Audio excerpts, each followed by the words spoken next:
Singer নোবেলকে নিয়ে সামাজিক যোগাযোগ মাধ্যমে বিভিন্ন আলোচনা হচ্ছে। তার ভেতরে গতকালকে অনেকগুলো ছবি আপনাদের চোখের সামনে পড়েছে হয়তোবা।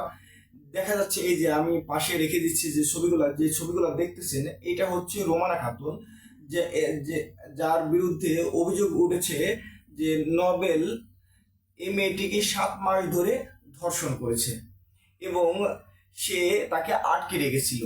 অনেক দিন পর, দীর্ঘ 7 মাস পর, তার বাবা মা মেয়ের সাথে যোগাযোগ করে জানতে পারে যে তার মেয়েকে সিঙ্গার নোবেল আটকে রেখেছে এবং তাকে দিনের পর দিন ধর্ষণ করছে। তারপর তারা 999-এ ফোন দেয় এবং ডেমরা থানায় একটি মামলা দায়ের করে এবং সেই মামলায় গতকাল এর আগের রাত পরশুদিন নোবেলকে গ্রেপ্তার করা হয় এবং বলা হয় যে বিভিন্নভাবে সে নির্যাতন করছে। কিন্তু আমরা গতকালকে যে ছবিগুলো আপনারা এখন দেখতে পাচ্ছেন, এই ছবিগুলো দেখে আপনারা নিশ্চয় আপনারা নিজেরাও আপসেট হয়ে যাবেন যে ব্যাপারটা কি। যদি এই মেয়েকে যদি দিনের পর দিন শারীরিক নির্যাতন করে, কিন্তু এই অন্তরঙ্গ ছবি, তার সাথে ড্রাগ নিচ্ছে, এই ছবিগুলো তো অন্য কথা বলে। ব্যাপারগুলো জানতে হলে আমাদেরকে আরো কিছুদিন অপেক্ষা করতে হবে, কারণ এই কেস এখন মামলাধীন এবং যদি আদালত একটি বিচক্ষণ রায় দেবে, তখন আমরা জানতে পারবো আসল ঘটনা আসলে কি হয়েছিল। সেজন্য অপেক্ষা করতে হতে পারে আরো কিছুদিন।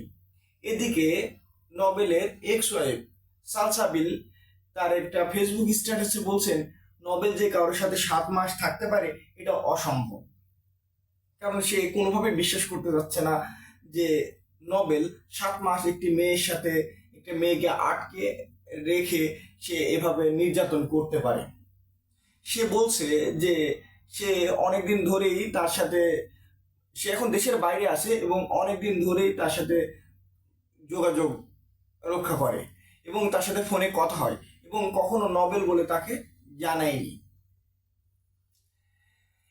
এখন আসলে সামাজিক যোগাযোগ মাধ্যমে অনেকেই প্রশ্ন করছে।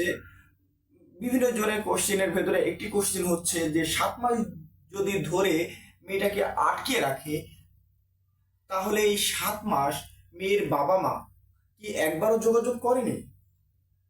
কারণটা কি? 7 মাস পরে হঠাৎ করে কি যোগাযোগ করছে? আসলে জানি না যে আসল ঘটনা আসলে কি হয়েছে। সেজন্য আসলে আরো কিছুদিন অপেক্ষা করতে হবে। আমরা আসলে জানতে পারবো আসল ঘটনা কি হয়েছে এবং সিঙ্গার নোবেল কতটুকু দোষী এবং মেয়েটিও কতটুকু দোষী, সবকিছুই জানতে পারবো।